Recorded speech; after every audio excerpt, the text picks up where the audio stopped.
Eguardiones, 15 de septiembre, volvemos con ETV Hoy y volvemos con el momento de las entrevistas de actualidad. Una entrevista de actualidad en la que hoy vamos a mirar hacia Cataluña y para ello vamos a saludar a nuestro invitado del día, Pere Aragonès, diputado de Esquerra Republicana en el Parlamento de Cataluña. Buen día. Egunon, buen día.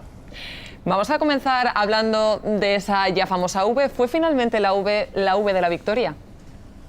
Bueno, fue sobre todo la V de votar, de voluntad de votar el próximo 9 de noviembre, y este mes de agosto, desde los medios de comunicación estatales y desde buena parte del españolismo, se decía que el independentismo estaba de baja y que estaba pues en horas bajas a nivel de motivación, ¿no? Y evidentemente el jueves pasado en Barcelona esta V gigantina pues desmintió todos estos augurios y demostró que la voluntad del pueblo catalán es la de votar el próximo 9 de noviembre. Usted lo acaba de decir, es la voluntad de votar. Una gran parte de la sociedad catalana, como acabamos de ver en imágenes, se lanzaba a la calle para pedir ese derecho, pero hay muchas dudas sobre cómo se podrá hacer esa votación dentro del marco legal. ¿Cómo se puede hacer? Bueno, pues hay varias opciones dentro del marco legal. El problema no es tanto el marco legal, sino que el Partido Popular y el Partido Socialista tienen el monopolio de los instrumentos de interpretación de este marco legal. Es perfectamente posible la consulta en el marco de la Constitución y hay diferentes vías. El Consejo Asesor por la Transición Nacional en Cataluña, presidido por un ex vicepresidente del Tribunal Constitucional, por Carles Viver Pisunyer, expuso varias vías. Una de las cuales era la que se intentó el pasado 8 de abril en el Congreso de los Diputados, que es que las Cortes Generales, mediante una ley orgánica, transfieran a Cataluña la competencia para organizar un referéndum específico. Sería la vía escocesa, ¿no? Lo que se ha llevado a cabo en el Reino Unido. Hay otras vías y esta misma semana aprobaremos en el Parlamento de Cataluña la ley de consultas no referendarias, que ha de permitir que el pueblo catalán se pueda pronunciar mediante una consulta no vinculante, en la que es más el derecho de participación ciudadana que no tanto un derecho electoral o de participación política. Por tanto, es perfectamente posible que dentro del marco legal actual se pueda llevar a cabo la consulta. La cuestión no es tanto qué instrumentos tenemos para hacer la realidad, sino qué instrumentos utilizará el Estado español y el Gobierno español para impedir que se lleve a cabo. Uno de los instrumentos que ya ha anunciado el Gobierno español va a utilizar va a ser el del recurso precisamente hacia esa ley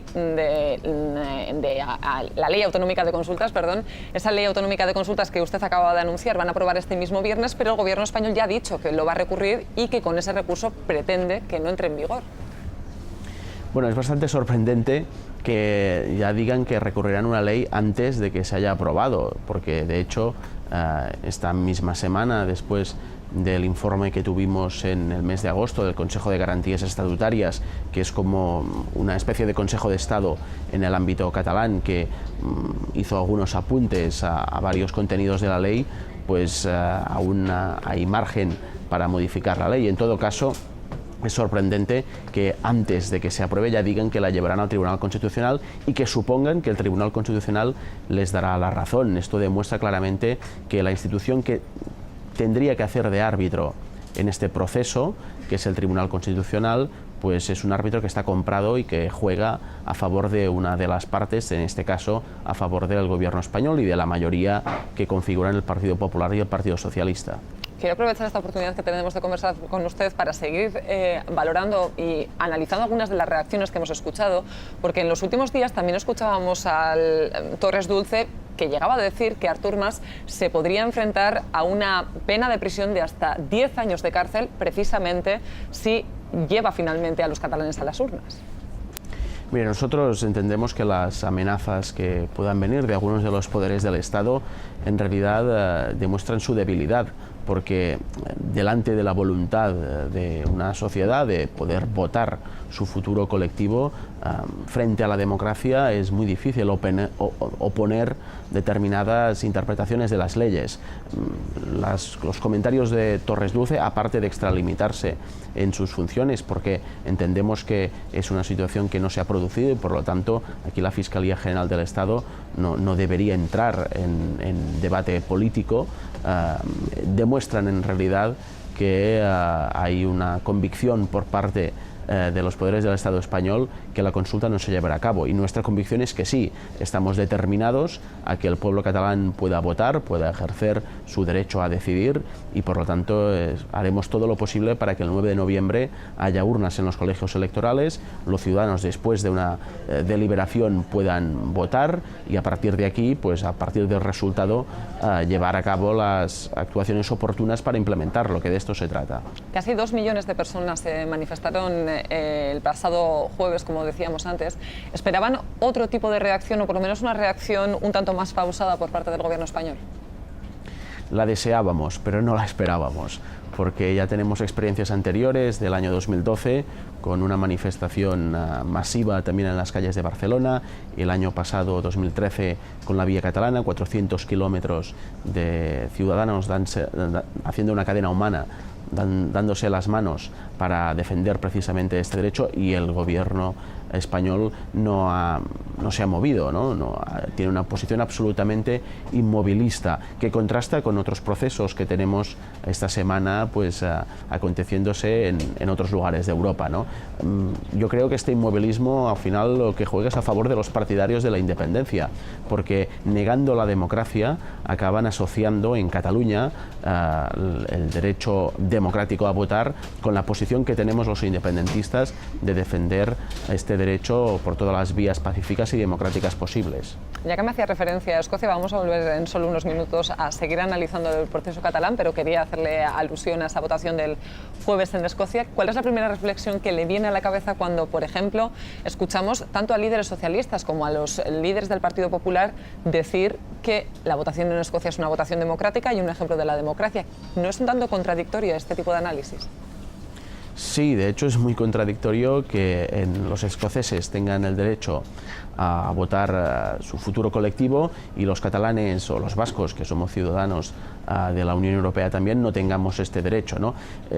Oponen a esta reflexión que podemos compartir desde el Partido Popular y el Partido Socialista el hecho de que en el Reino Unido no hay una Constitución escrita.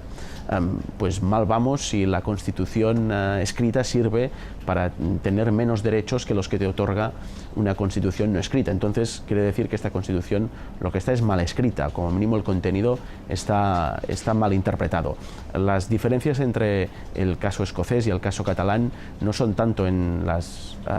características de las dos naciones, que evidentemente pues cada una tiene las suyas, sino las diferencias están en la actitud diferente del Reino de España y del Reino Unido. El Reino Unido se atreve a defender su unidad en las urnas, a intentar convencer a los escoceses para que continúen perteneciendo al Reino Unido y en cambio el Reino de España lo que hace es negar este derecho, Es muy curioso que cuando hay la posibilidad en Escocia de votar a favor de la independencia, la respuesta de los partidos británicos es ofrecer más autogobierno e intentar seducirles para que se queden. Aquí la respuesta es limitar el autogobierno y obligar, y decir que te obligarán a quedarte, Por lo tanto, las diferencias no son tanto entre Edimburgo y Barcelona, sino entre Londres y Madrid.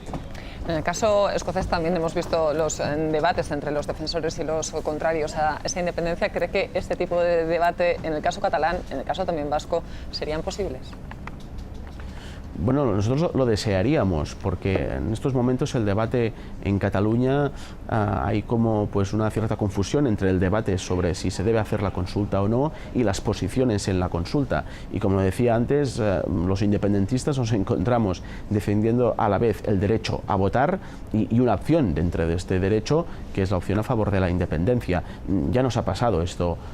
otras veces, Yo estoy convencido que si los partidarios del no a la independencia tuvieran más confianza en sus propios argumentos, permitirían la consulta y podríamos tener debates y deliberaciones como los que han tenido en Escocia y dejar que los ciudadanos, teniendo la información suficiente y después de un proceso de deliberación, puedan escoger libremente cuál es su opción y que gane el mejor y que gane la mayoría, evidentemente. ¿Le están sorprendiendo de todas maneras los argumentos económicos, la pérdida de fortaleza económica que supondría para Escocia la independencia con respecto al Reino Unido?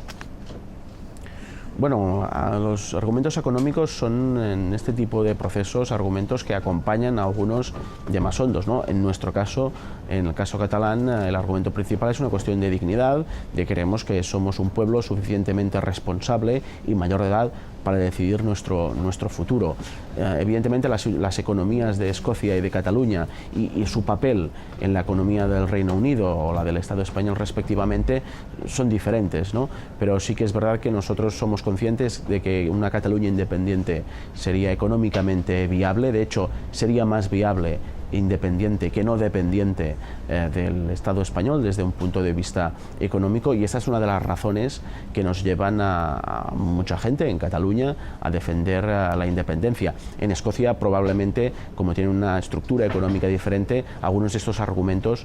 son diferentes. No hay un déficit fiscal acusado como el que hay en Cataluña, tienen pues una dotación de recursos naturales, especialmente el petróleo del Mar del Norte, que no hay en Cataluña, pero en Cataluña hay una posición geográfica estratégica en el eje mediterráneo. Por lo tanto, los argumentos económicos son argumentos que están encima de la mesa en cualquier tipo de debate político, y en uno de tan fundamental como este, evidentemente, también están, ¿no? Pero nosotros estamos convencidos que una Cataluña independiente es absolutamente viable desde el punto de vista económico, y que de hecho sería una buena opción para los ciudadanos de Cataluña votar a favor de la independencia, porque garantizaría el progreso económico, que los recursos tributarios generados por la economía catalana, por los trabajadores catalanes, las empresas catalanas, se puedan invertir en el territorio y que podamos tener unas instituciones de gobernanza económica mucho mejores que las que hay actualmente en el Estado español. Le preguntaba precisamente por el aspecto económico, porque ayer en un medio nacional decían que la independencia de Cataluña supondría el fin de la utilización del euro en Cataluña. Bueno, esto es absolutamente falso, porque hay países fuera de la Unión Europea que utilizan el euro. De hecho, una Cataluña independiente que estuviera excluida de la Unión Europea, que es una posibilidad de la que se habla en los medios de comunicación españoles, pero que nosotros entendemos que es una opción que no está encima de la mesa por razones pragmáticas, por razones desde un punto de vista del peso económico de Cataluña, que no es un peso económico determinante en la Unión Europea, evidentemente, es solo un 2% del PIB total de la Unión Europea, pero es un peso importante y es una economía que tiene pues su fuerza en la Unión Europea y especialmente en el sur de Europa, ¿no? Pero más allá de esta cuestión, es evidente que hay países fuera de la Unión Europea que están utilizando el euro. La diferencia, evidentemente, es que no tienen acceso a los órganos de gobierno del Banco Central Europeo y no pueden influir en la política monetaria. Tampoco lo puede influir actualmente el Estado español. El Estado español no tiene ningún miembro en el núcleo duro de gobernanza del Banco Central Europeo. Tiene un representante en el Consejo de Dirección, pero en el núcleo duro no hay ningún representante del Estado español. Por lo tanto, la influencia de Mariano Rajoy en la política monetaria de la Unión Europea es cercana a cero. Por lo tanto, cuando se plantean este tipo de cuestiones, se intenta dibujar un escenario catastrófico para hacer campaña del miedo contra la independencia, pero por cuestiones pragmáticas, por cuestiones de interés del propio Estado español, que cada año exporta 26.000 millones de euros a Cataluña, por razones de interés de las propias entidades financieras españolas, que tienen una parte importante de sus activos que los utilizan para comprar deuda en el Banco Central Europeo, las tienen en Cataluña, pues les interesa a todos que Cataluña forme parte de la Unión Europea y de la eurozona también. ¿La desobediencia civil sigue estando sobre la mesa para ustedes como una opción real? Nosotros tenemos sobre la mesa todas las opciones para defender el derecho a voto. Cuando hablamos de desobediencia civil, lo que queremos decir también es obediencia al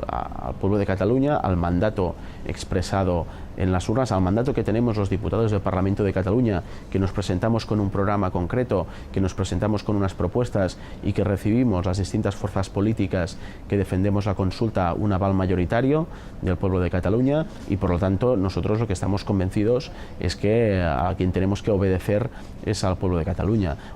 Acatar sin más las resoluciones del Tribunal Constitucional, un Tribunal Constitucional que es un poco el origen, en buena parte, de esta situación que se ha generado hoy con los recortes en el Estatuto de Autonomía, y un Tribunal Constitucional que es una correa de transmisión del Partido Popular y del Partido Socialista, pues entendemos que no tiene la legitimidad para coartar el derecho de los catalanes a votar. Por lo tanto, todas las opciones están encima de la mesa, las opciones pacíficas, las opciones democráticas y las opciones basadas en esta mayoría social en Cataluña que quiere la consulta, y también basadas en una forma de hacer, una forma de movilizarse de la sociedad catalana que se demostró el pasado jueves, que es cívica, que es pacífica, que es democrática y que es mayoritaria. Duran y Lleida dijo que con ese llamamiento a la desobediencia civil ustedes estaban pegándose un tiro en el pie al propio proceso. ¿Qué le contestaría? Bueno, nosotros lo que queremos priorizar es la unidad de las fuerzas políticas catalanas. Entendemos que Convergencia i Unió, Esquerra Republicana, Iniciativa per Catalunya, Esquerra Unida, las candidaturas de Unidad Popular, tenemos que sobre todo trabajar en aquello que nos une, que es la consulta, y evidentemente pues siempre habrá algún dirigente que tenga sus consideraciones muchas veces desde un punto de vista personal. El secretario general de Convergencia i Unió, representante de Unió Democrática, ya no es Josep Antoni Duran i Lleida, por lo tanto las opiniones de Duran i Lleida las circunscribo también en un ámbito de opinión personal. En todo caso, fue el único de los dirigentes más importantes políticos de las fuerzas que dan apoyo a la consulta que no participó del pasado jueves, ¿no? Y como se perdió esta gran movilización, no pudo participar o no quiso participar, probablemente no haya captado bien lo que allí se reclamaba, que era que el 9 de noviembre haya urnas para poder votar, y esta es nuestra posición, y estoy seguro que el señor Duran i Lleida, a medida que vayan pasando las semanas, se acercará a esta posición. Hoy a las 10 de la mañana en la Audiencia Nacional comenzaba la declaración del hijo mayor de Jordi Pujol, Ferrusola. ¿Cómo ha incidido toda la polémica en torno a la familia Pujol en el proceso por el derecho a decidir? Bueno, el caso de fraude fiscal y posible corrupción vinculada a la familia Pujol, pues son unos hechos muy graves, unos hechos que producen mucha tristeza, pero también producen mucha rabia entre la ciudadanía catalana, que hace un esfuerzo para pagar sus impuestos, y que cuando ve que algunos referentes políticos que lo han estado durante mucho tiempo, pues no lo han hecho, no han cumplido con sus obligaciones, pues evidentemente esto les resta legitimidad. Pero creo que la ciudadanía catalana sabe diferenciar perfectamente que Pujol y lo que representa es el pasado, es el autonomismo que queremos superar, y que lo que se planteó el pasado jueves en Barcelona, en la Diada Nacional, en esta V, y en lo que representamos las fuerzas políticas que queremos llevar a cabo la consulta, son dos aspectos absolutamente diferentes. Desde los poderes del Estado, y esto se vio claramente con la intervención del ministro de Hacienda, el señor Montoro, en el Congreso de los Diputados, se pretendía que el caso Pujol desmovilizara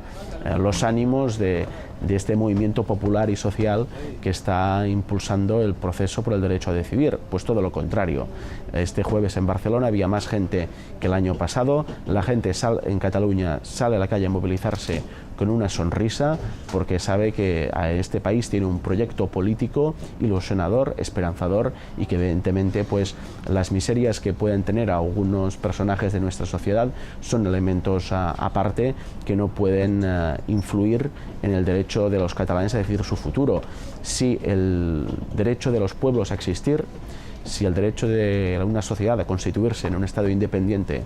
dependiera de si algunos de sus dirigentes políticos han sido corruptos o han cometido fraude fiscal, pues probablemente el Estado español tendría que disolverse ahora mismo, ¿no? Y no es el caso. Por lo tanto, creemos que son dos cuestiones separadas. En Cataluña tenemos que hacer limpio, evidentemente, lo haremos nosotros con una comisión de investigación en el Parlamento de Cataluña, pero quien quiera utilizar este caso para deslegitimar el derecho a decidir, creemos que se equivoca, y lo demostró la ciudadanía el pasado jueves.